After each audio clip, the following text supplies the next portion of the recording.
Linda Williams en su primera visita a la Argentina y a todos ustedes a esta conferencia inaugural del 6º Congreso de ASAECA.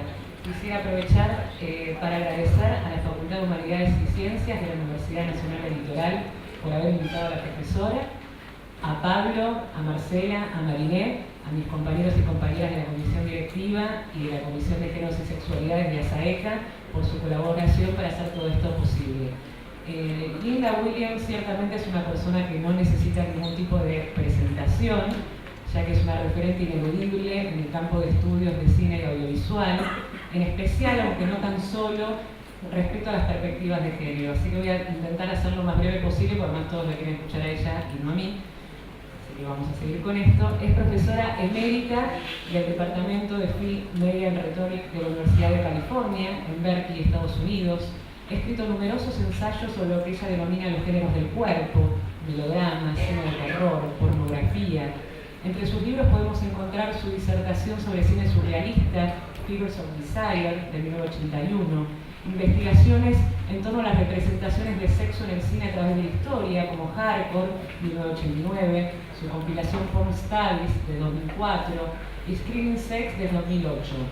También sus grandes aportes para repensar el melodrama, ya no solo como un género o algo vinculado al exceso, sino como un modo que se ha vuelto central en la cultura popular. Ahí no podemos dejar de mencionar Playing the Race Car, melodrama Black and White del 2001, On the Wire, que es un estudio sobre la serie de HBO, y Melodrama Unbound, que es una antología que editó junto a Christine Goethe, que va a publicarse próximamente en este mes y de la cual hoy la profesora nos va a comentar un poco. Quería agregar algunas palabras, voy a ser breve igual.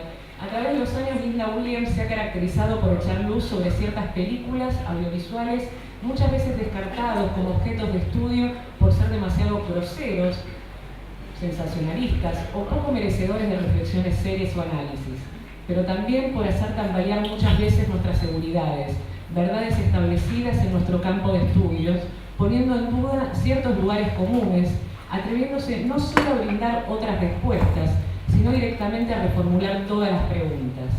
Para ello combina con maestría una mirada inteligente y audaz con la decisión valiente, no se me ocurre un mejor calificativo, de ponerle el cuerpo a esas investigaciones, sin la seguridad de cómo serán recibidas.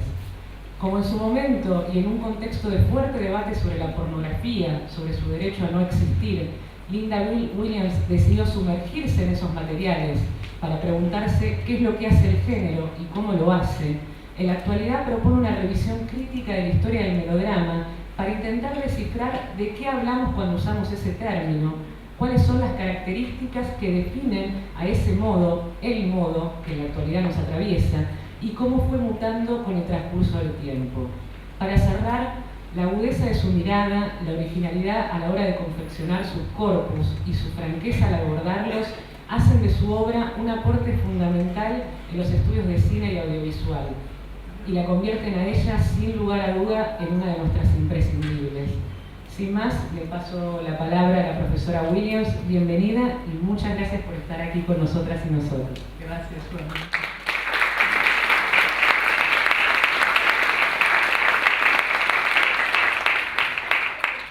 Gracias por haberme invitado a participar de su congreso de ASECO.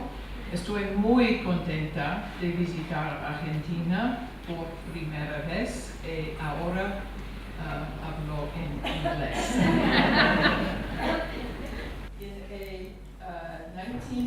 En un ensayo fundacional de 1972 sobre el melodrama en el cine, que se llamaba Tales, the Sound and Fury, de donde saqué el nombre de mi charla, Thomas Elsheiser observó que en los... Entonces, Thomas Elsheiser escribió que en los personajes del melodrama de Hollywood hechos para operetas se representan las tragedias de la humanidad. También escribió que tratar de vivir en esta visión exaltada del hombre, pero en su lugar vivir las contradicciones imposibles que han convertido el sueño americano en su pesadilla proverbial.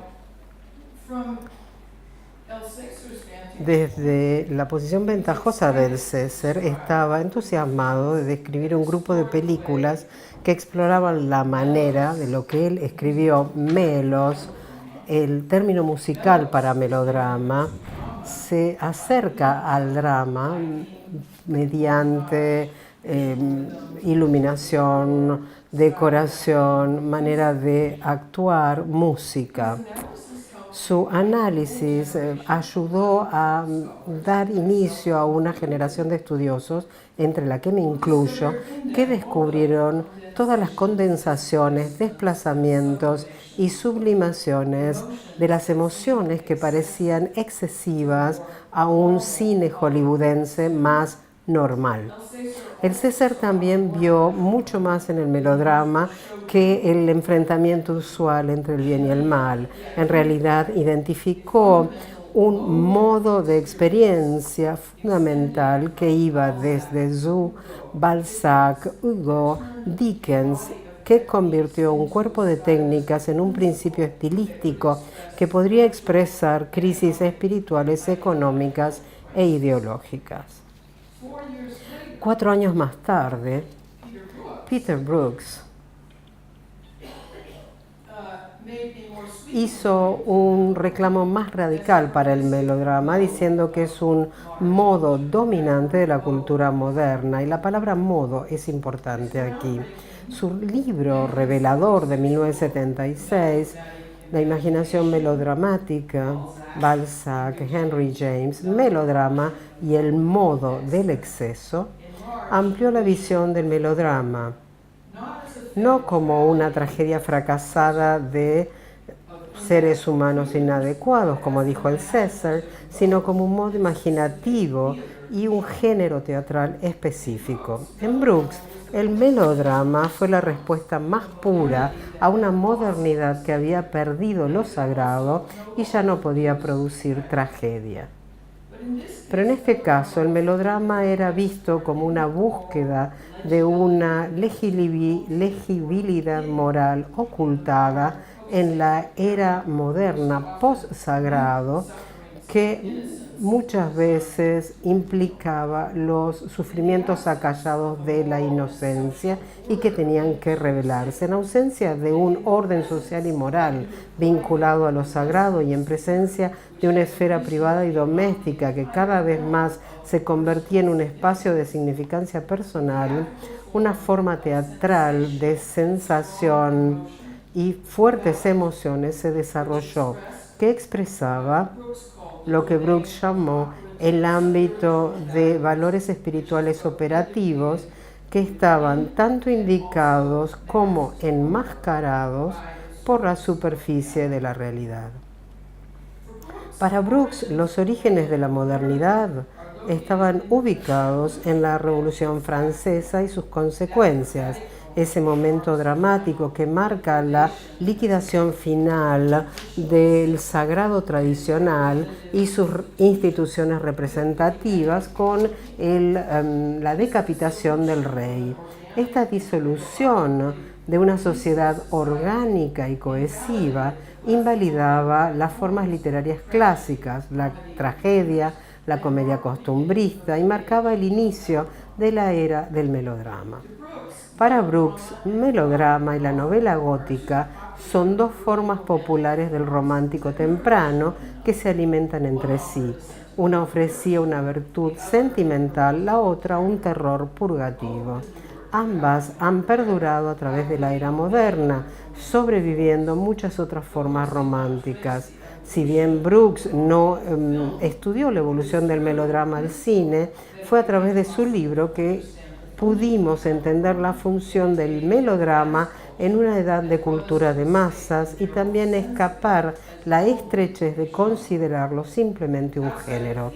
Por fuera de los historiadores del teatro, el César y Brooks han sido los pioneros más influyentes del estudio del melodrama para los estudiantes de cine y medios.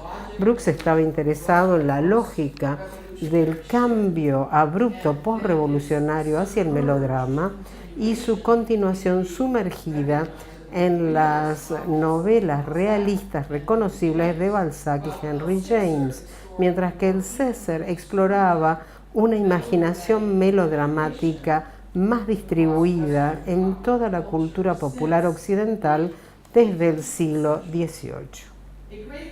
Muchos estudios desde entonces han ampliado la comprensión del melodrama en varios medios en una amplia variedad de direcciones. Sin embargo, ante el surgimiento de estos dos trabajos fundacionales, uno apuntando al melodrama como un género cinematográfico del exceso y otro que apunta al sinsentido de la vida moderna, la palabra melodrama no ha podido sacudirse la noción de exceso estilístico, de marginalidad o simplemente de un drama mal escrito. Pero si saltamos a un campo cercano, y acá pienso en el drama, en el teatro en realidad, que algunos estudiosos del cine no siempre se comunican tanto con los estudiosos del teatro, podemos encontrar un estudioso moderno que editó una edición especial reciente en la revista Modern Drama y era sobre el melodrama. Matthew Buckley escribió que el melodrama como modo, no como género, ha dominado tanto la historia de la era victoriana y del cine hollywoodense, además de la televisión, y ha realmente desempeñado un rol central en las narraciones modernas. Incluso la novela realista o los documentales que tradicionalmente se pensaban como la desaparición del melodrama. Y me parece que esta es una idea importante. La idea del documental, que por supuesto funciona en el melodrama, pero no queremos pensarlo porque es un documental. Yo aplaudo el salto que el historiador del teatro Matthew Buckley hizo hacia la ubicuidad del melodrama en la cultura popular y por supuesto me gusta ver que sigue hasta validar mi propia idea de que el melodrama,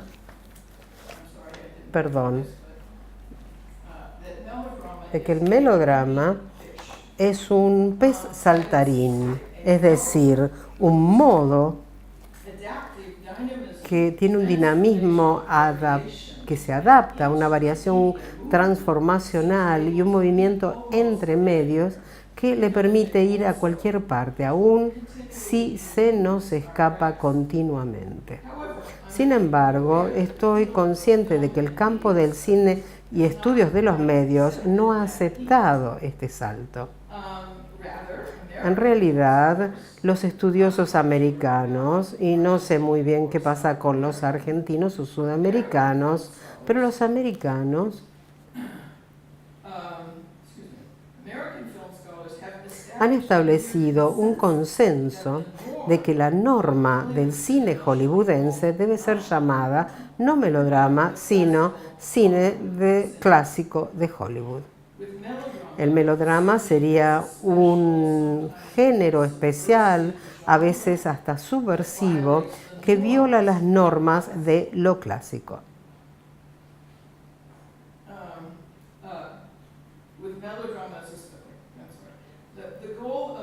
El objetivo de esta charla es mostrar mi acuerdo con Buckley sobre la prevalencia del melodrama en los medios masivos modernos de todo tipo, pero en una manera que podría convencer al campo de los estudios de cine sobre la modernidad, pertinencia y prevalencia de las formas de melodrama, como un modo.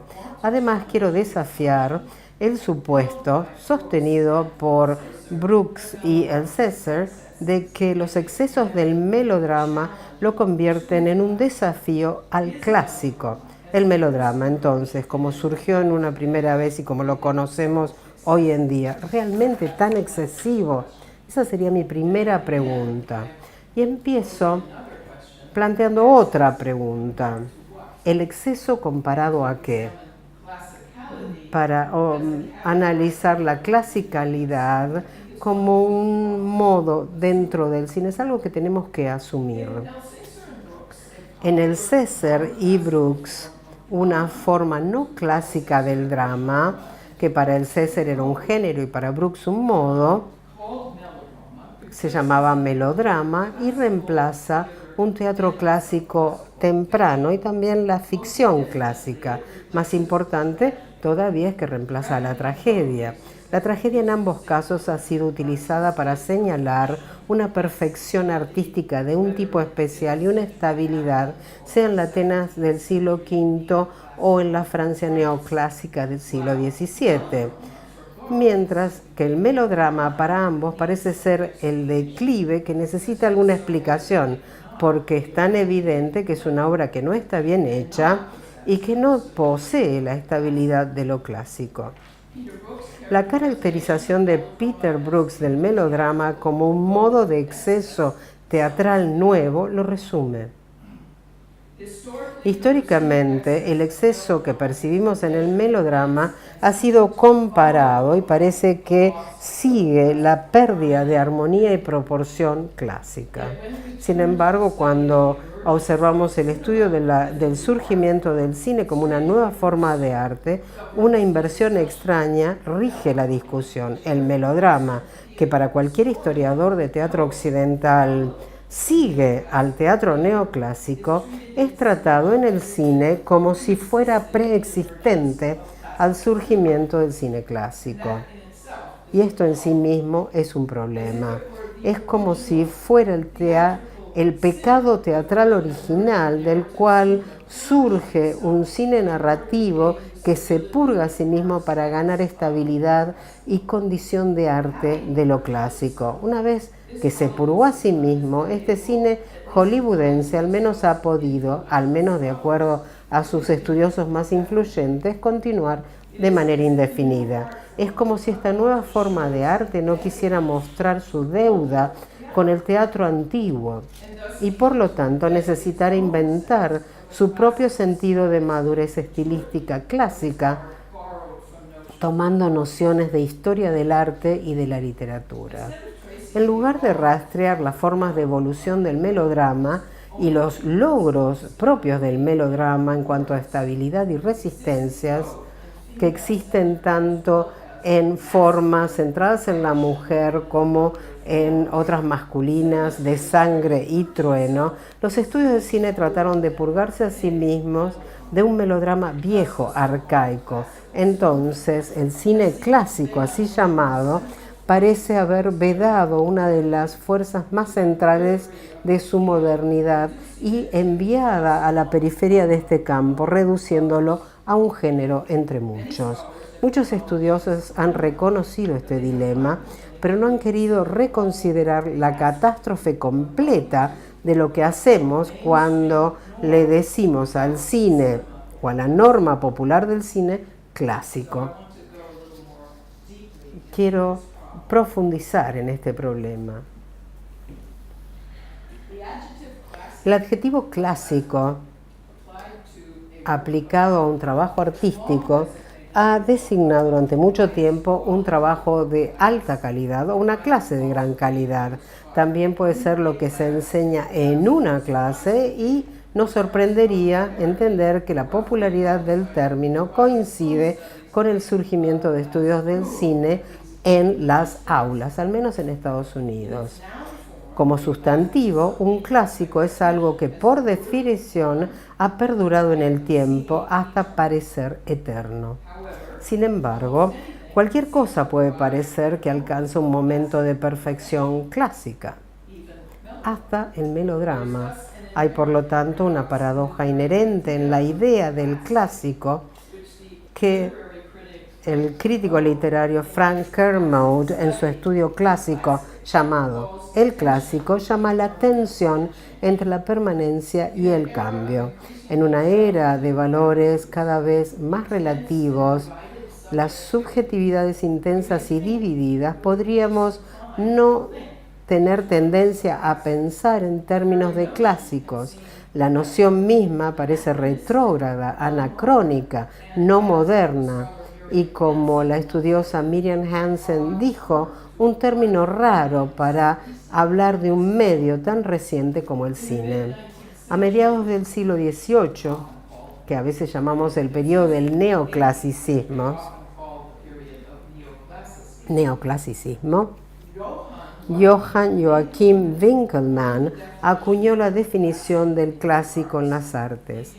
Consideraba la escultura griega antigua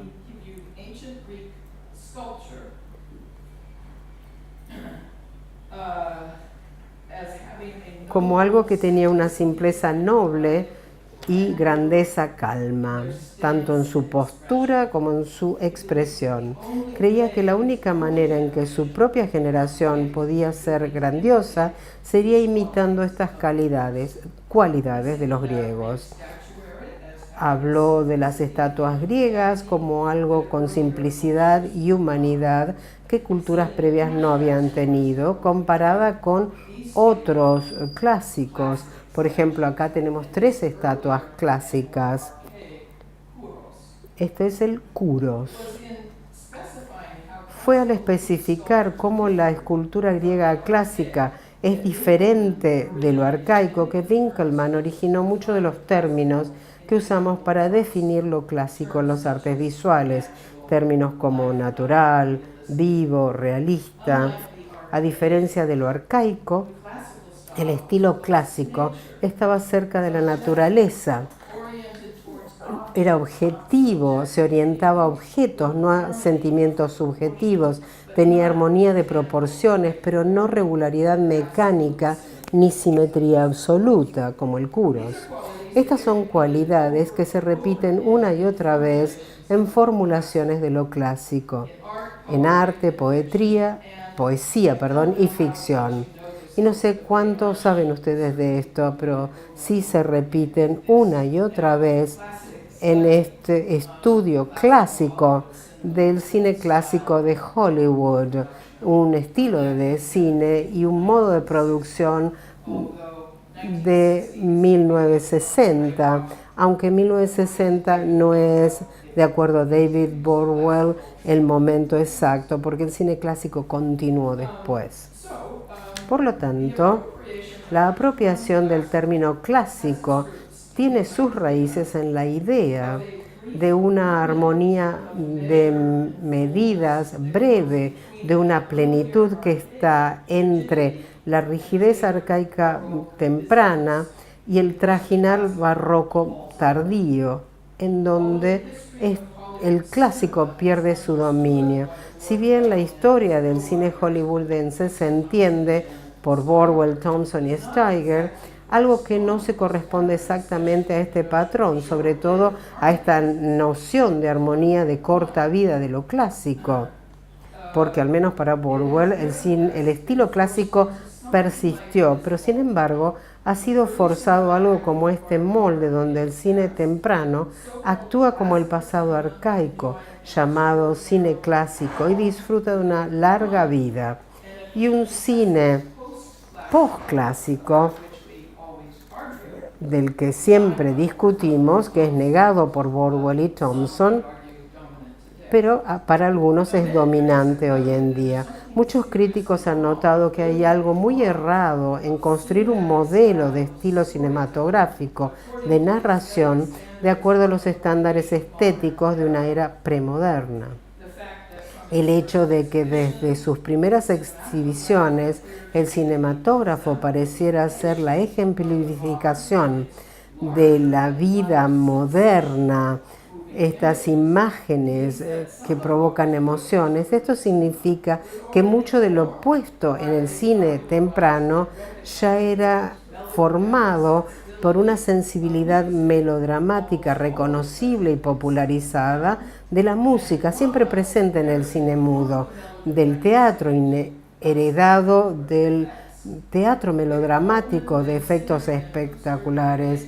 Allman, Singer, Brewster, Jacobs, también mencionamos a Nicholas Bardack, hablan de las transiciones al cine y todos demostraron de una manera u otra que las primeras historias en las películas eran adaptaciones mudas de melodramas de teatro preexistentes, no de novelas clásicas de las que parecían haber salido. Necesitamos un arcaico previo al clásico, y al encontrar el periodo arcaico en el cine temprano como un periodo muy corto, Bordwell, Thompson y Steiger hablan del melodrama del teatro como el arcaico previo, y el cine clásico es el que después se hace más moderno. Cuando se consideró que el cine había alcanzado una forma que funcionaba de narrativa, ellos llamaron a esto el estilo clásico invisible y actuaron como si el dominio del siglo previo del melodrama del teatro fuera en realidad el período arcaico que el cine no tenía. El resultado ha sido un congelamiento de la idea del melodrama como algo que no podía por sí mismo madurar, pero que solo podría, a través de sus excesos, llevar a la madurez y al realismo del clásico. Quiero hablar de una analogía, y es una lección que podemos tomar de la Coca-Cola y de cómo flirteó con el término clásico antes de la fecha en la cual se publicó el trabajo del cine clásico. La empresa Coca-Cola, que solía vender una mezcla de cafeína y cocaína, pero que había evolucionado a una bebida cafeinada y carbonatada dulce, Coca-Cola sintió que necesitaba una transformación. A partir de la injerencia en ventas de su rival Pepsi, Coca introdujo una nueva fórmula que llamó la Coca-Cola Nueva. Cuando llamamos a algo clásico, me olvidé de algo. Sin embargo, Coca-Cola no pensó en el apego de los que bebían Coca-Cola a la vieja fórmula, o al menos al viejo nombre, porque algunas pruebas a ciegas mostraron que la gente en realidad prefería la Coca-Cola nueva a la antigua. Pero estos consumidores no querían perder la idea de la Coca-Cola clásica, y por lo tanto la empresa la comercializó como una variación de la vieja fórmula y la llamaron Coca-Cola clásica.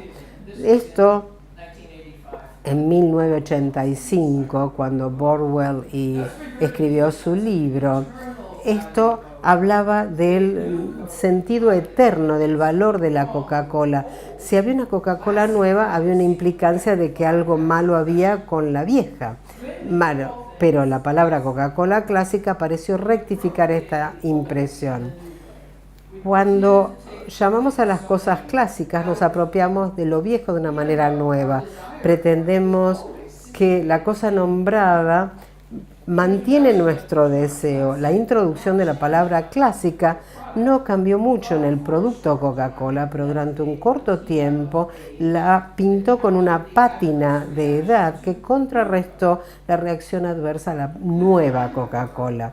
Sin embargo, con el tiempo Coca-Cola dejó de llamarla clásica y simplemente volvió a llamarla Coca-Cola. Y esto es lo que yo propongo en el campo de los estudios de cine. Lentamente dejar de hablar de clásico y tratar con lo que en realidad ha persistido, la herencia del melodrama como una función de estilos, formas y géneros múltiples y formas de suscitar distintas cualidades y tipos de emociones. Este es un melodrama que se ha adaptado a la mutación de los tiempos, uno que no es arcaico, tampoco eterno, como el clásico.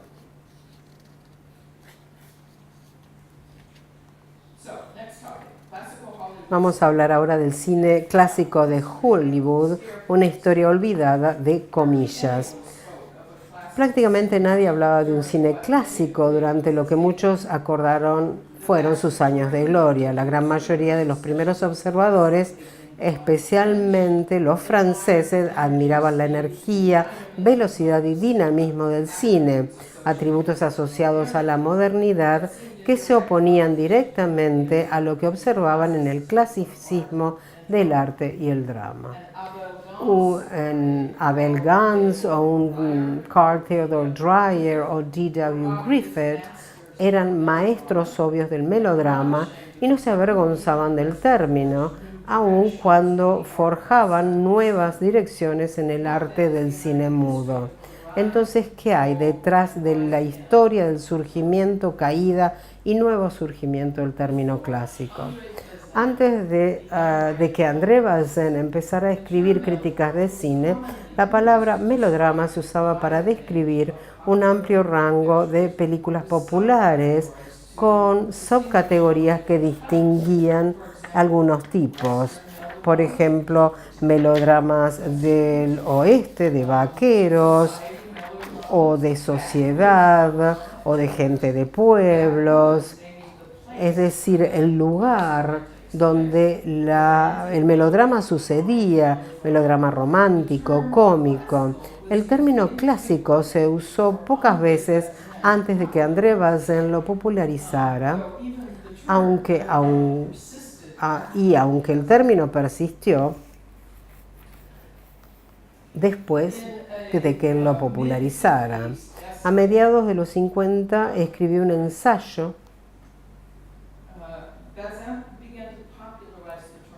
y ahí empezó a popularizar el término clásico. Usó el término para describir el cine sonoro americano y francés de los 30. Y ahí describió un estado de madurez muy equilibrado. Hablaba de fotografía, edición, que se adaptaba al tema, una buena armonía entre imagen y sonido.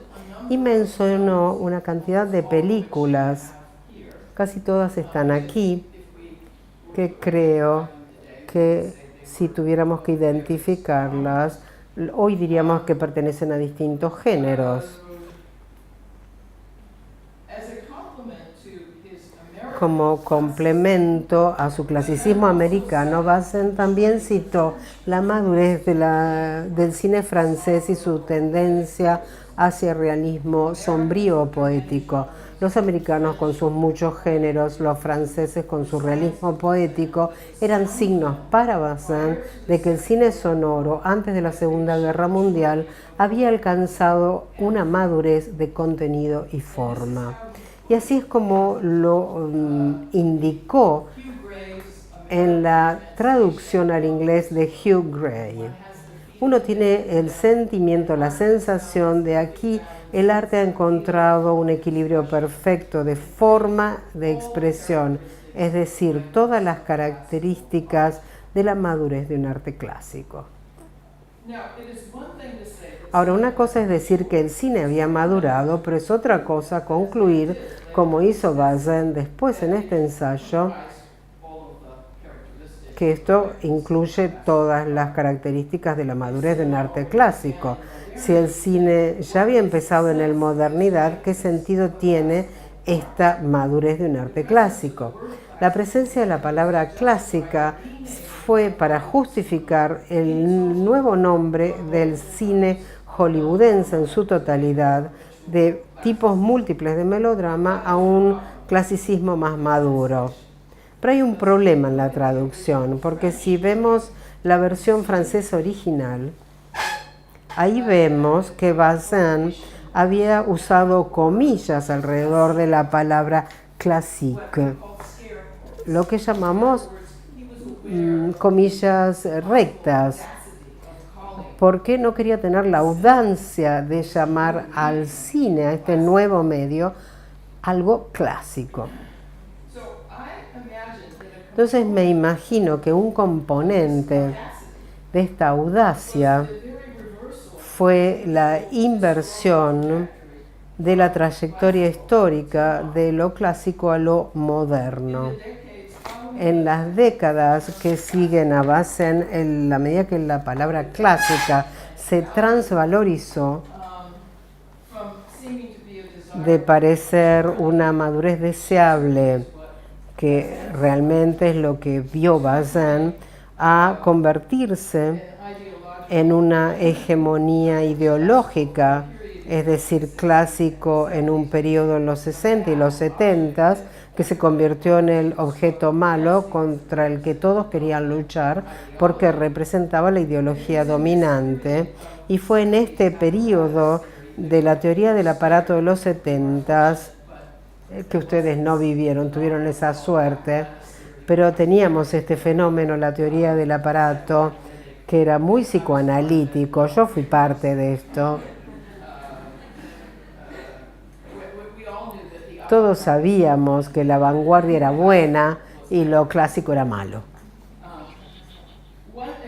Un ejemplo de este cambio puede encontrarse en las primeras páginas del libro de Christian Metz, The Imaginary Signifier.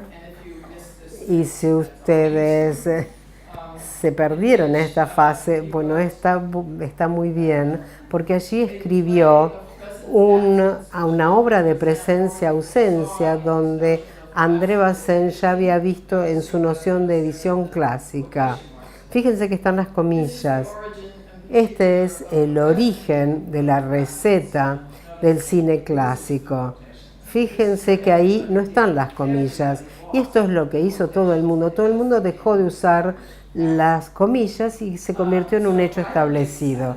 Por eso a finales de los 70, el clásico sin comillas ya estaba acorralado como un término que describía el cine hollywoodense normalizado, dominante, que la mayoría de los críticos habían empezado a oponerse, en lugar de hacer lo que hacía Bazin, que era valorizarlo.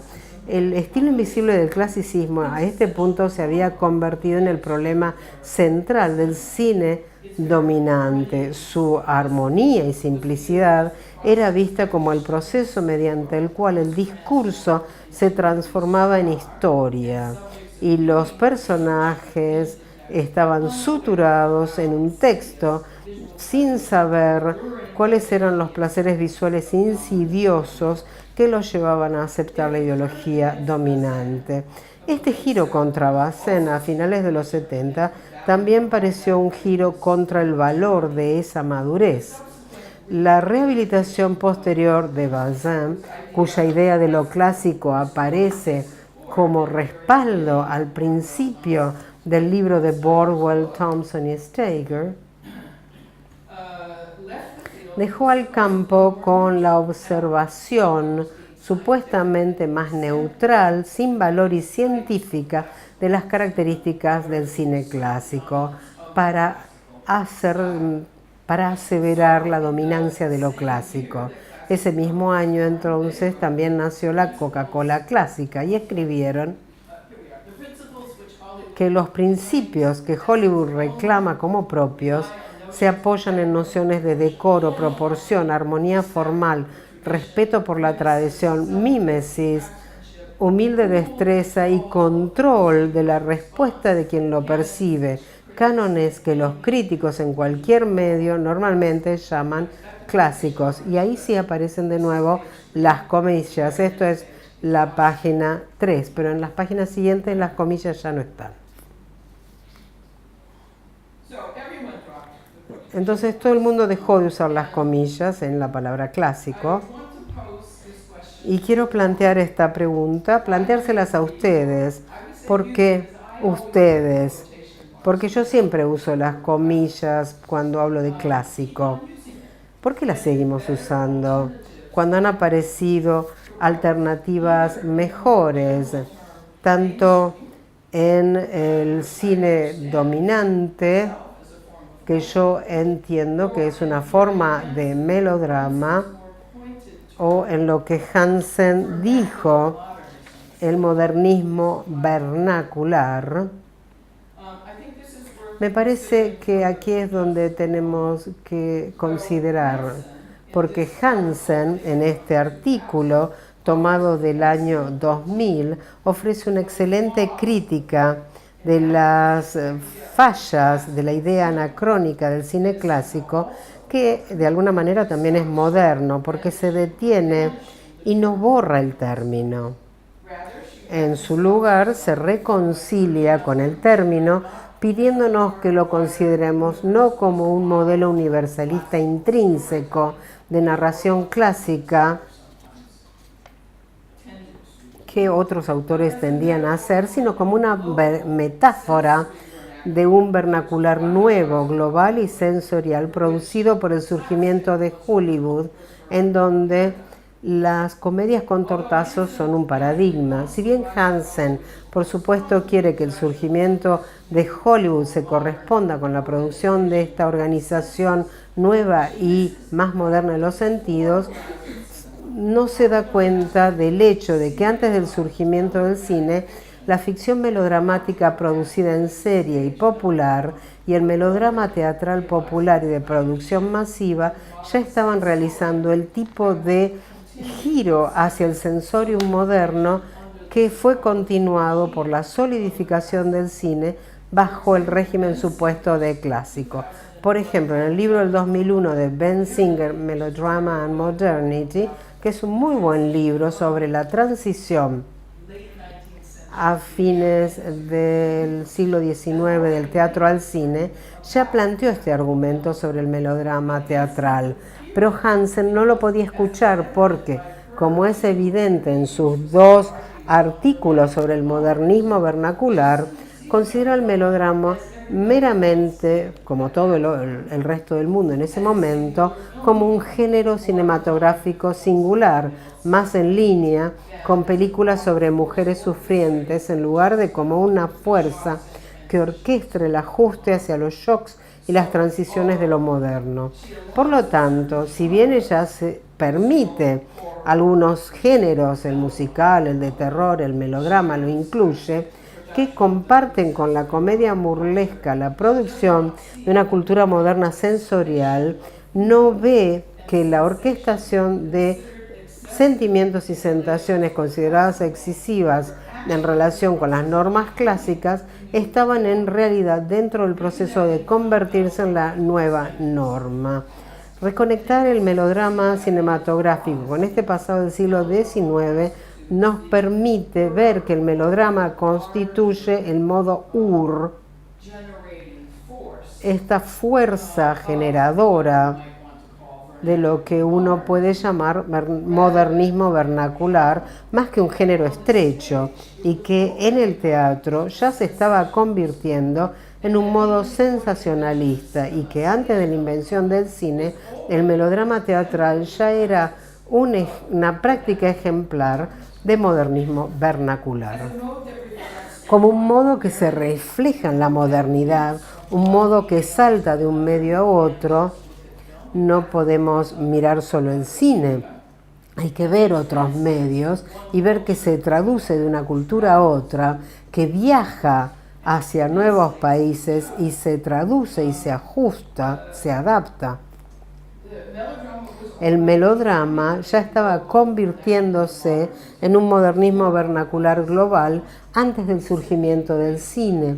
Simplemente aumentó o creció bajo la hegemonía de Hollywood. Creo que los estudiosos del cine tienen que aprender que la modernidad, como se la defina, no necesita coincidir con el medio que eligieron para su estudio.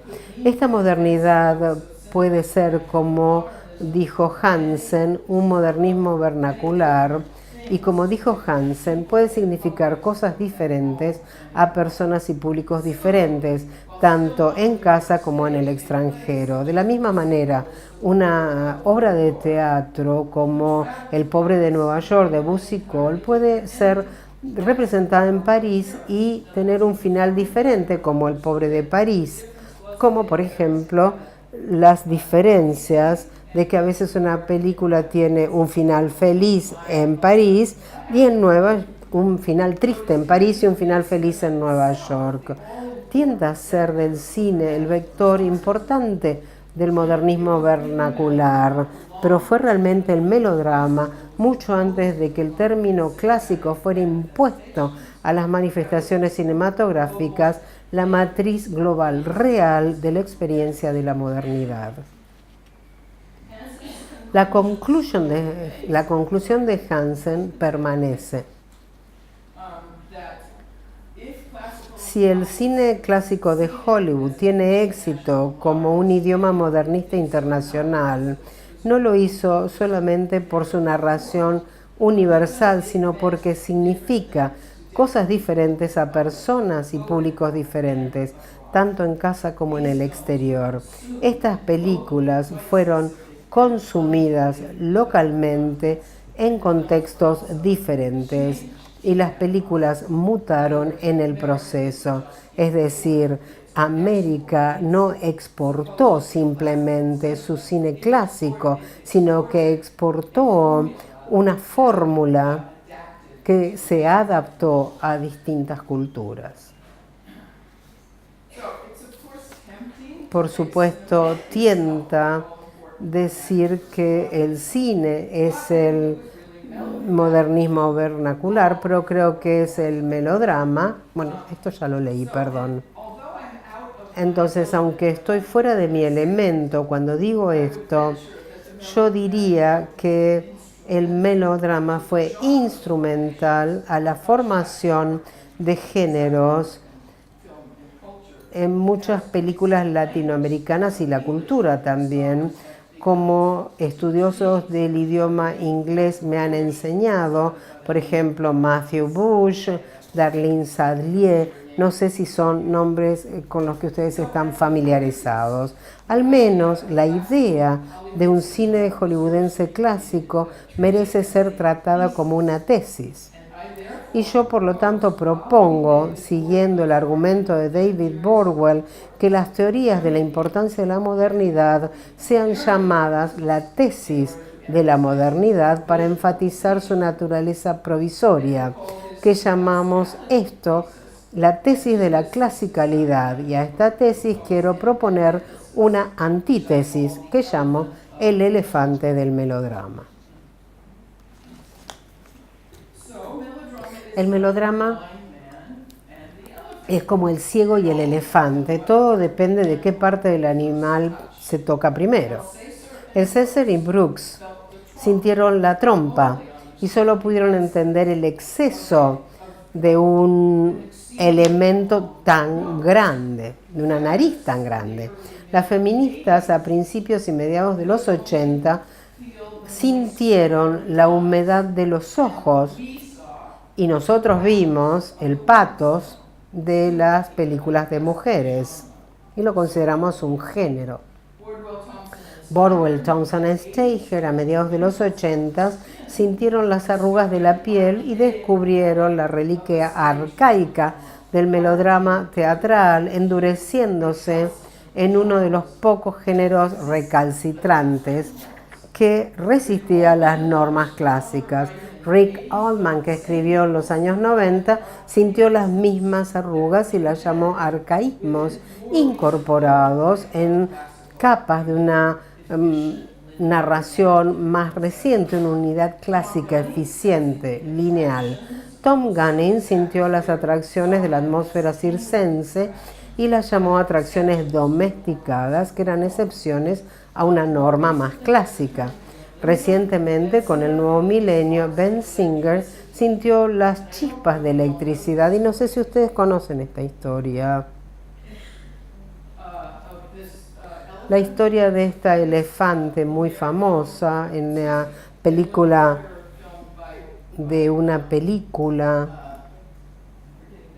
me olvido, de Edison, que se llama La electrocución de un elefante. ¿Cuántos de ustedes vieron esta película?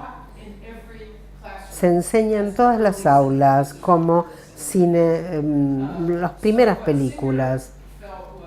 Entonces Singer sintió la electricidad.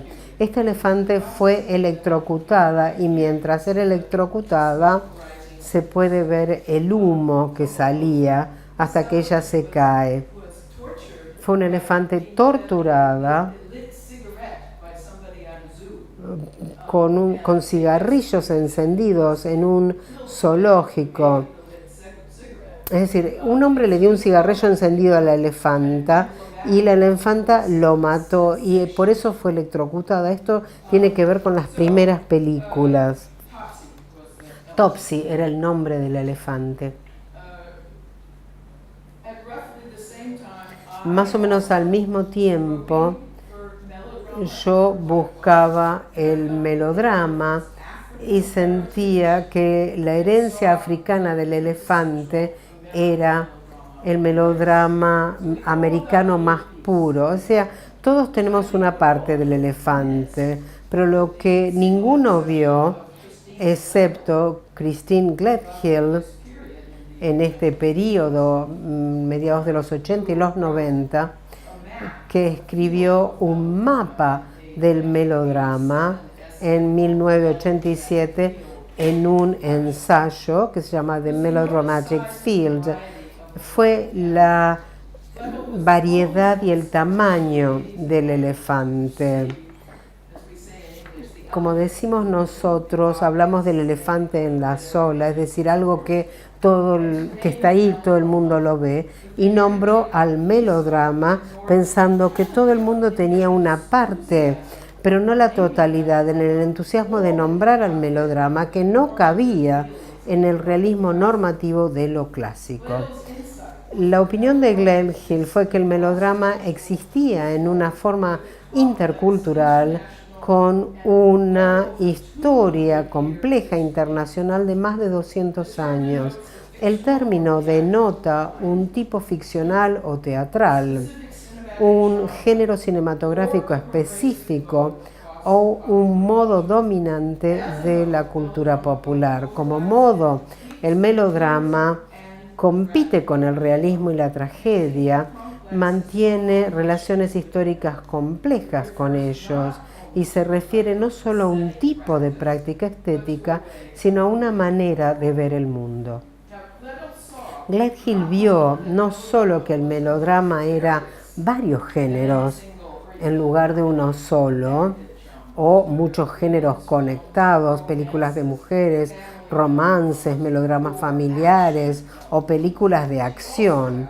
También preguntó, y creo que en ese momento en voz demasiado baja, cómo era de defendible el hecho de construir un melodrama en una relación crítica y disruptiva con lo clásico, con el texto narrativo realista. Y con otros estudiosos se dio cuenta que el melodrama no solo se enfrenta a cómo son las cosas, sino también a cómo deberían ser. Es claro que mientras pensemos en forma estrecha, y no solo en términos de los rasgos típicos de los géneros, el melodrama como un todo simplemente podremos entreverlo. Sin embargo, cuanto más vivimos, esto más sentido toma. Esto no significa que el melodrama es el único modo que funciona en el cine, sino que la mayoría de los géneros familiares, aún la comedia, muchas veces se construyen sobre la piedra basal del melodrama. David Borwell cita a Franz Borzage al decir en un comentario que hoy en día en películas tenemos las situaciones melodramáticas antiguas adaptadas decentemente en caracterizaciones ciertas. Pensemos que Borzage no piensa que las caracterizaciones reales niegan las situaciones melodramáticas antiguas. En realidad, la verdad siempre relativa de las caracterizaciones más realistas contribuyen al desarrollo de nuevos tipos de melodrama. Borwell, sin embargo, considera la declaración de Borzage como un juicio de que el viejo melodrama está negado por el nuevo clasicismo, cuando Borzage en realidad dijo que el melodrama puede evolucionar en la dirección de otro modo importante, que es el realismo.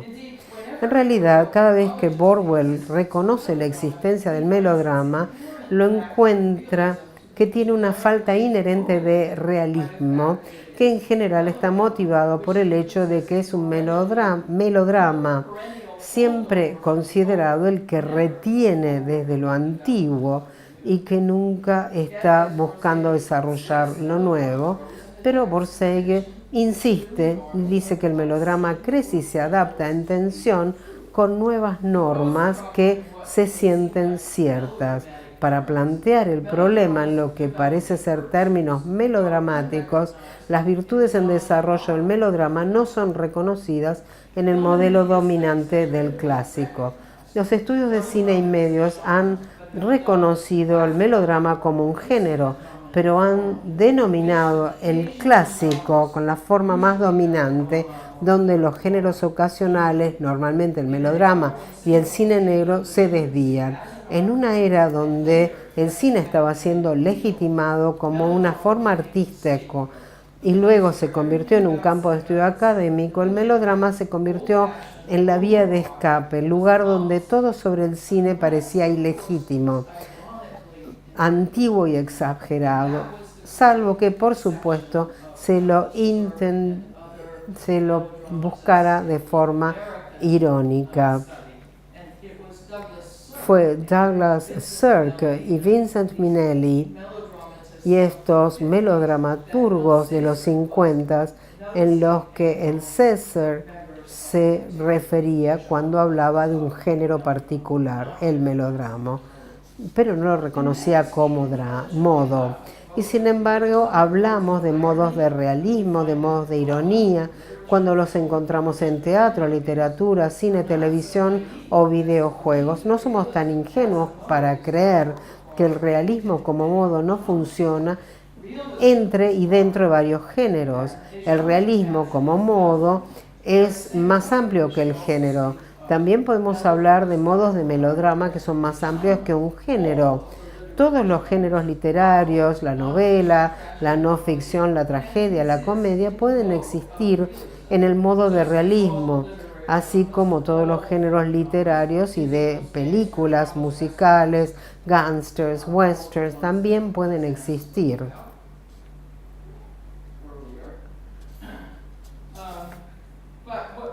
Pero lo que a veces olvidamos es que cualquier género literario fílmico también puede al mismo tiempo existir en un modo de melodrama.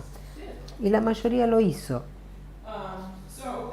Por lo tanto, hay, como dijo Peter Brooks en Balzac y en Henry James, melodramas que enfatizan el pathos y melodramas que enfatizan la acción, melodramas de represión y sublimación, todos los géneros que Bazin una vez elogió por su madurez clásica, todos existen en el modo del melodrama.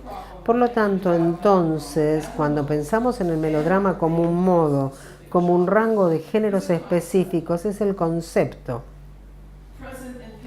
presente en el subtítulo de Peter Brooks de que el melodrama es el modo del exceso. Ahí es donde me parece que todos nos equivocamos. El elefante no es un signo de exceso, sino de magnitud, de que es multifacético y dominante.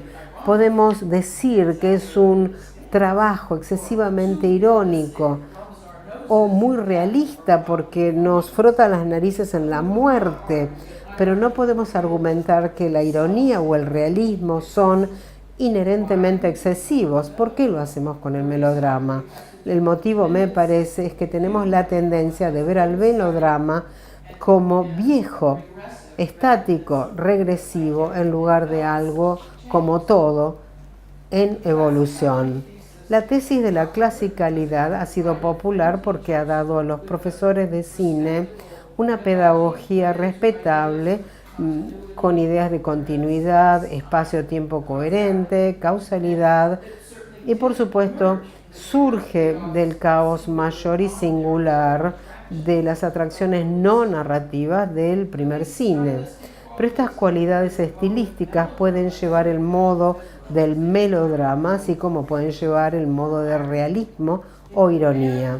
En la gran progresión de las atracciones episódicas a las cuales los espectáculos del melodrama teatrales estaban unidas, puede ser tentador ver a la narración hollywoodense como algo alineado con una clasicalidad preexistente y relativamente realista trasladada al cine.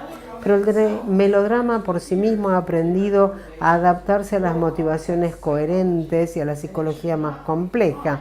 No debe ser definido por cualidades que son lo opuesto a una obra bien hecha.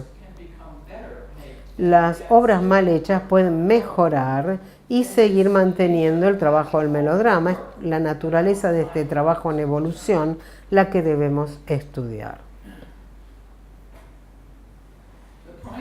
El primer trabajo del melodrama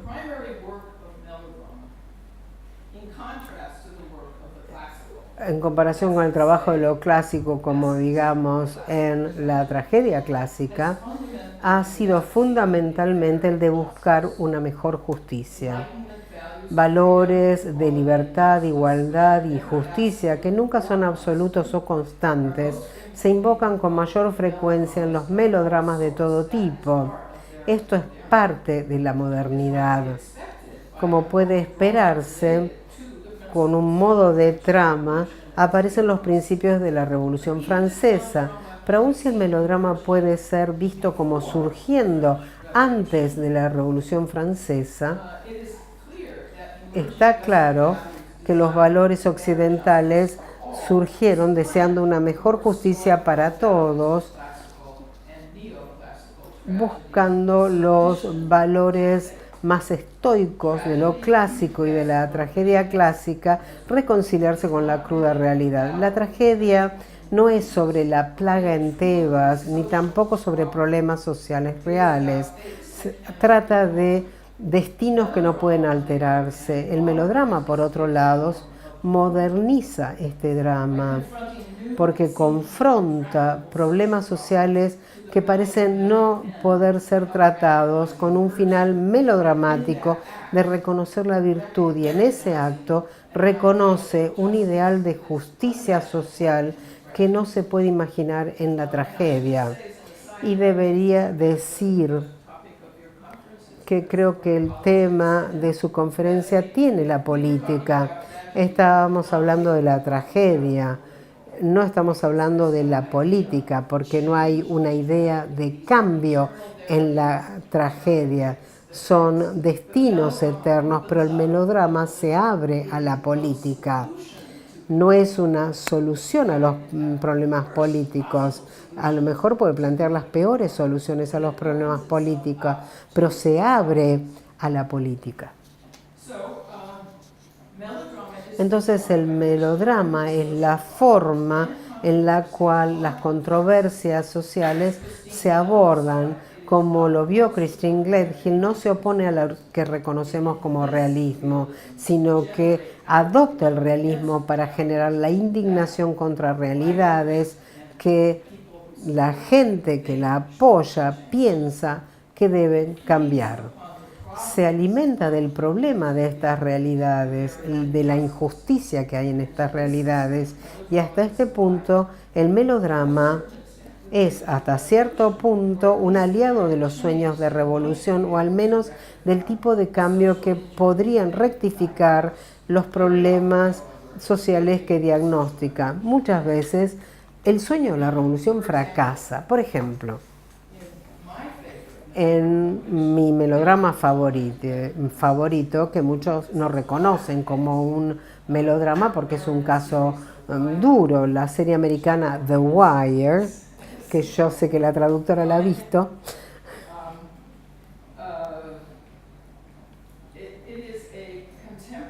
Es un melodrama contemporáneo. Es interesante ver que es una serie, tiene episodios, tiene una crítica del capitalismo neoliberal en todo nivel de la sociedad americana. Su creador, David Simon, trabajó mucho para convencer a los televidentes de que es una versión americana de la tragedia griega. Y hay lugares donde se puede ver porque hay un coro, es como una tragedia griega. Pero yo he argumentado que en realidad es un melodrama en episodios excelente. El melodrama ha tenido la tendencia de estar del lado de los oprimidos, del lado del cambio social, aún de la revolución, como dijo Jane Gaines. Hay un argumento que dice que el manifiesto comunista y que el Capital está escrito según un melodrama diciendo que las cosas van a mejorar en el futuro. Es posible cambiar. Sin embargo, es importante que nos demos cuenta que las percepciones de justicia e injusticia siempre son muy relativas. Me gusta citar este ejemplo.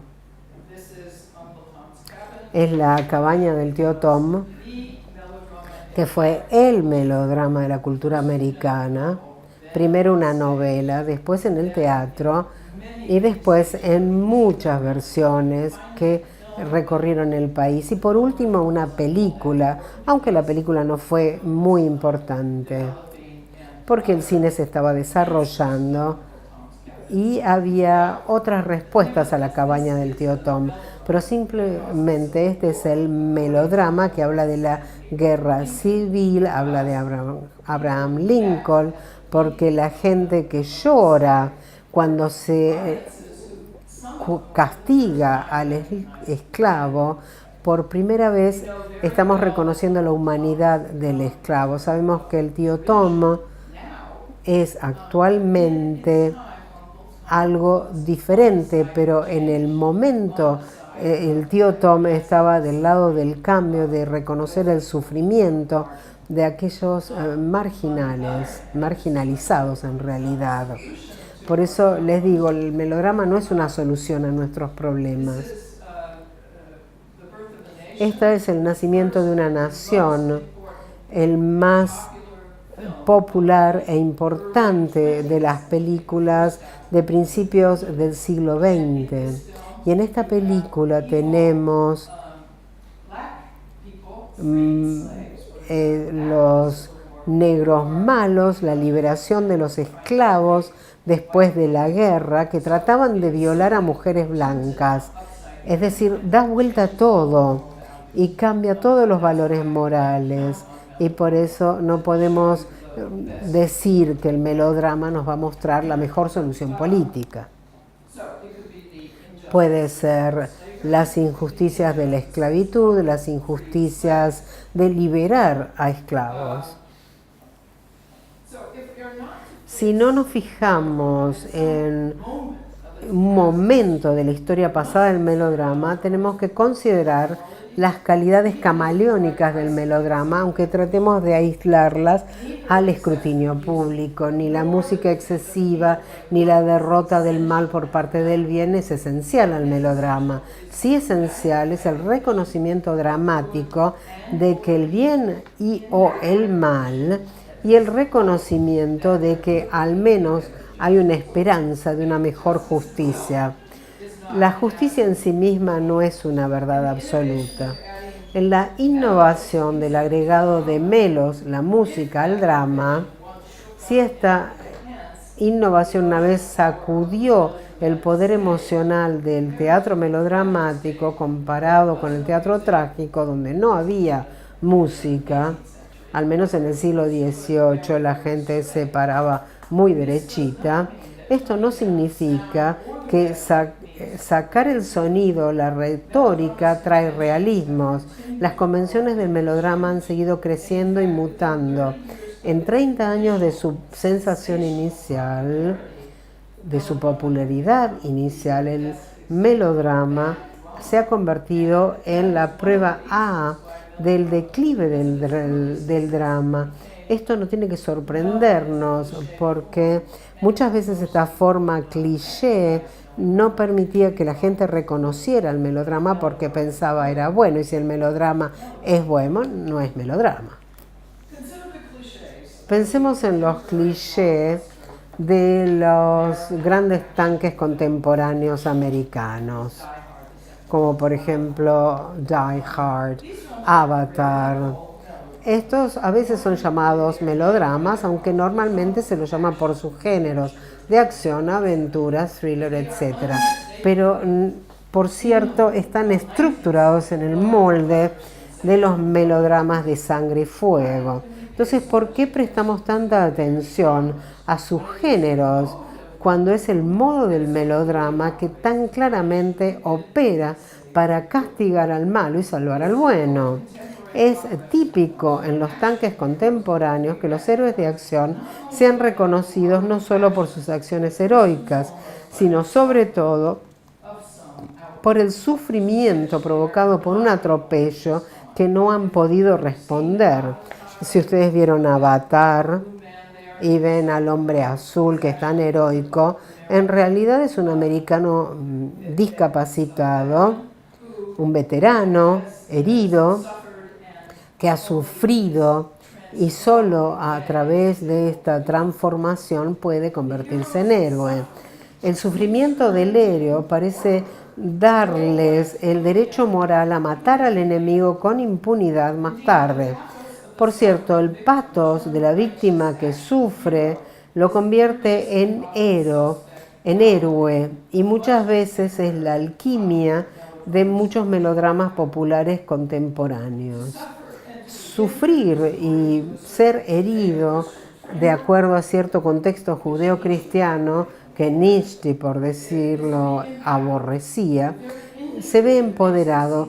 La herida que me convierte en el malo para el que me lesiona y en el bueno en mí mismo es la base de la forma de resentimiento fundamental del moralismo. Es el ressentiment de Nietzsche. Es este pez saltarín del melodrama, como modo que trabaja en relación con otros modos de realismo, comedia y romance, la forma básica de muchas formas de comedia que surge triunfadora de la pérdida de lo sagrado en la modernidad anglo-europea. Es el melodrama que coloca las reglas de armonía y unidad de los griegos y los romanos en el teatro neoclásico francés con grandes cantidades de patos y de acción al servicio de descubrir dónde está lo bueno y la justicia. Entonces, si solo vemos al melodrama contemporáneo en sus aspectos familiares y cliché, la música,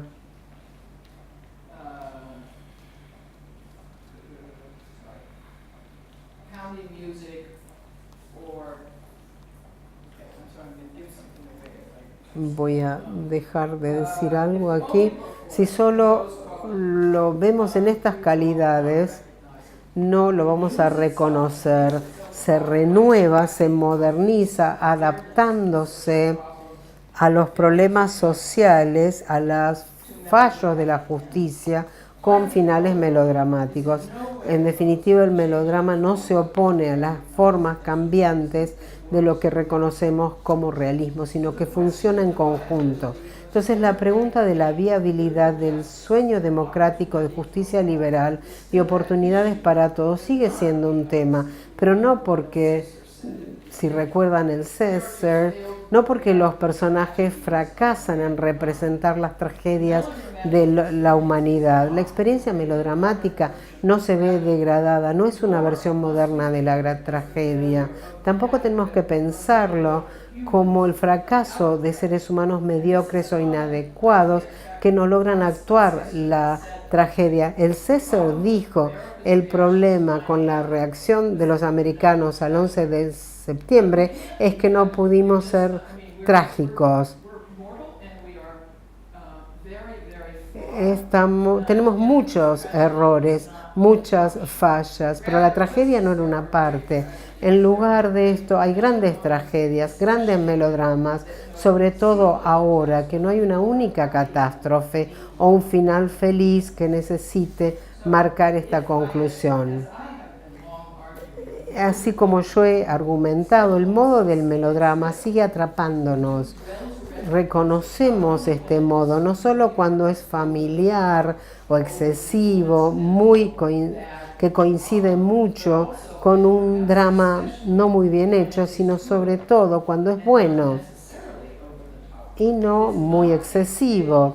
No es un cuento contado por un idiota, como los cuentos de Sonido y Furia, la cita de Shakespeare, sino que significa algo que está mucho más a tono con lo que somos en cuanto a cultura, mucho más que el cine clásico. Y esto lo digo para bien y para mal, Por eso quiero terminar esta charla haciéndoles una pregunta. De mis colegas americanos, quiero saber cuántos de ustedes pueden responder esta pregunta. ¿Qué director de cine dijo esto? En la vida real, para ser llamado melodramático es ser criticado. El término sugiere un comportamiento que es histérico y exagerado, pero el melodrama es la columna vertebral y la sangre del cine. Mi propio gran deseo es el realismo, por lo tanto empleo lo que se llama melodrama, porque todo mi pensamiento me ha llevado a la conclusión de que hay solo un camino para mostrar el realismo en pantalla que sea entretenido.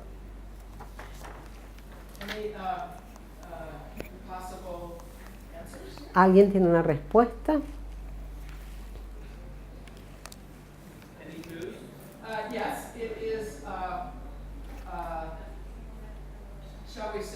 Digamos que esto no es un sudamericano, sino uno de los más conocidos directores.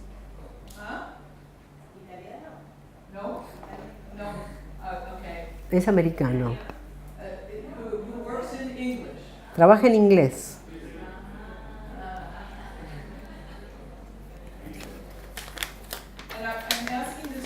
Pregunto esto porque creo que es alguien que no siempre es reconocido como alguien que hizo melodrama, pero sí es uno de los mejores. Hitchcock. Sería muy bueno, pero esta persona trabajaba en los años 30 y 40.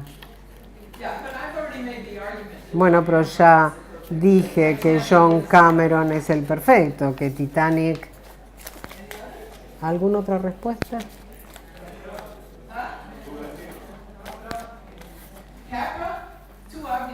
No, Capra es demasiado obvio, no. Ford también es muy obvio, tampoco.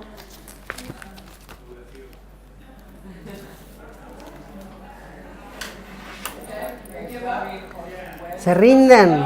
Orson Welles, no. Douglas sería muy obvio también. ¿Se rinden?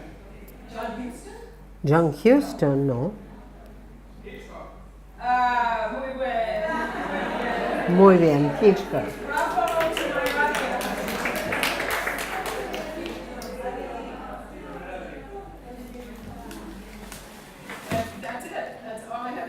Bueno, es lo que tengo. Tengo algunas diapositivas más, simplemente para sugerirles melodramas obvios, algunos que ni siquiera vi. Muchas gracias.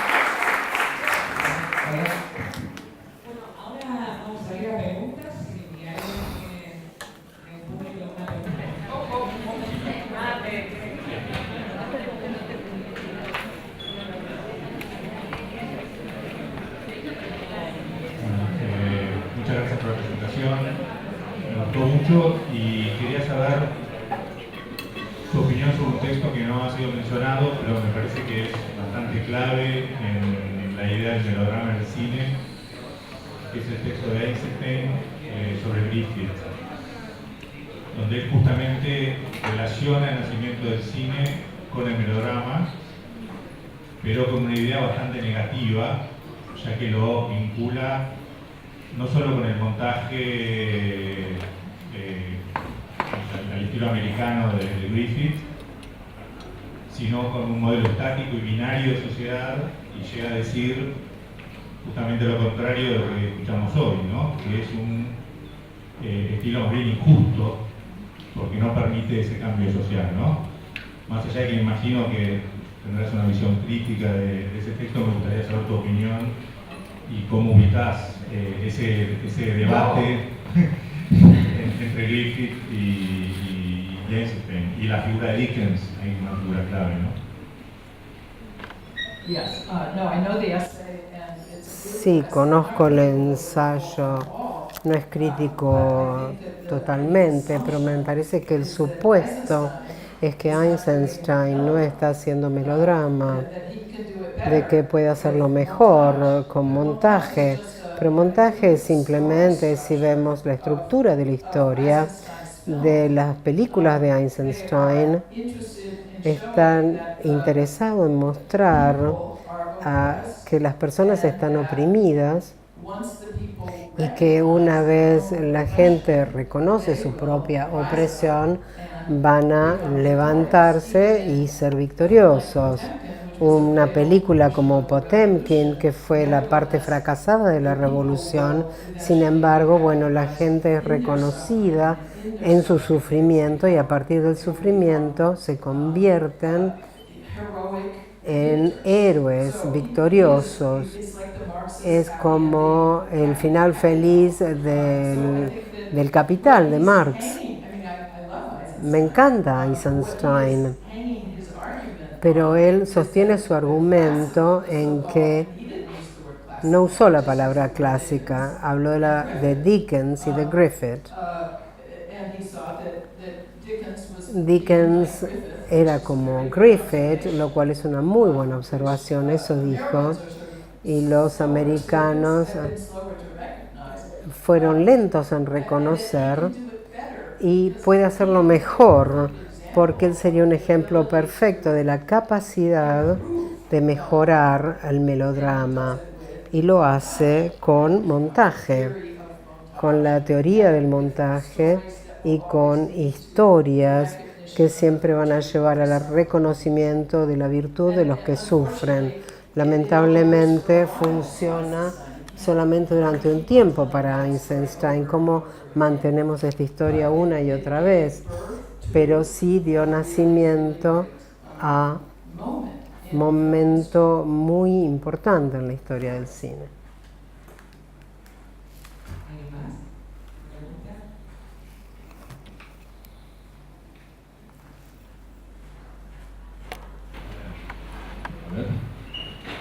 ¿Pregunta? Bueno, muy interesante la conferencia, lo primero que quiero decir. No sé hasta qué punto llegar a... quiero decir, desde el momento en que ha habido un acuerdo común para definir el cine clásico en esos términos, llamo cine clásico como otros lo pueden llamar el modo de representación institucional, Noel Barthes, o otros autores lo definen de otra manera. Creo que los semióticos lo llaman de otra manera, pero bueno. A lo que voy es que si diferenciamos lo melodramático como un modo de representación en lugar de un género o lo que sea, puede ser incluso una mirada melodramática, no quiero ceñirme a los términos, sino al hecho de que si lo llamamos modo de representación, que es un término amplio y que reconozco que está en la base del cine clásico, del cine en general, ¿no? Del cine popular y de la cultura popular, se perdería un poco lo que es lo más esencial de esa mirada melodramática. Es decir, autores, como hemos dicho antes, de películas de Hitchcock o de John Ford, o después de autores Douglas Sirk, o después como Buñuel, o bueno, casi todas las películas latinoamericanas, en fin, hasta Fassbinder, e incluso la película que hizo Alain Genet, Melot, habría un problema de definir las películas que se ciñen a una mirada más puramente, más esencialmente melodramática, porque el término amplio un poco borraría esa capacidad que lo cómico, lo trágico, que se mezcla con lo tragicómico, esa capacidad de hibridación que hay en toda mirada sobre el arte, donde las cosas se mezclan y no están puras, ¿no?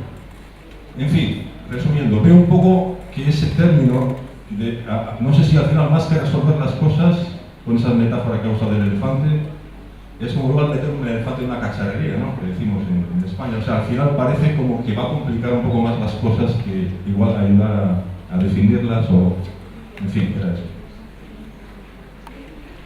Can- Thank you.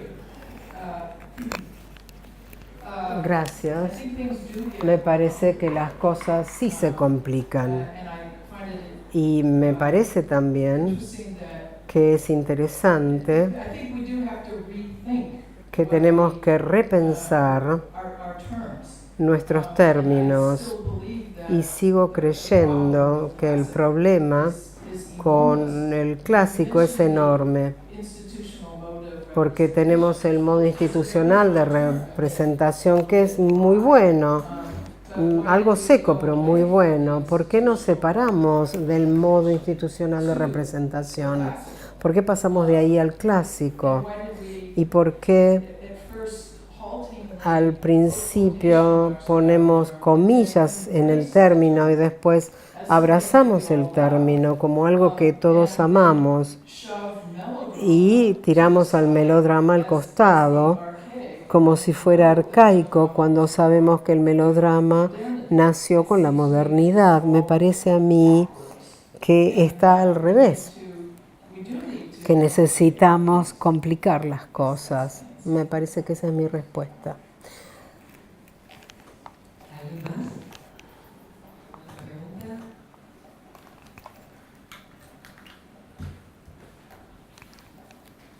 ¿Quieres saber? Para la doctora, me da miedo. Si hay pornografía melodramática. Is there any melodramatic pornography? Preguntan por acá. Somebody's asking this in the back of the room. is there any melodramatic pornography? O sea, preguntan si hay pornografía melodramática. La verdad no puedo evitar hablar de la pornografía. Sí, creo que hay. Creo que hay algo esencialmente melodramático en la pornografía y en su expresión del placer, este placer estático que pone el cuerpo de manera que uno se pierde a sí mismo en el placer sexual.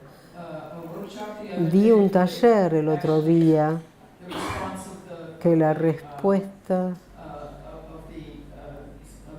the people in the de otras personas en el público me hizo pensar que yo tal vez debería colocar la pornografía en la categoría del melodrama, a pesar de todos los problemas estructurales, porque contiene todos estos problemas estructurales. Muchas gracias, me lo había sentido. Muchas gracias, Gabriel. Thank you.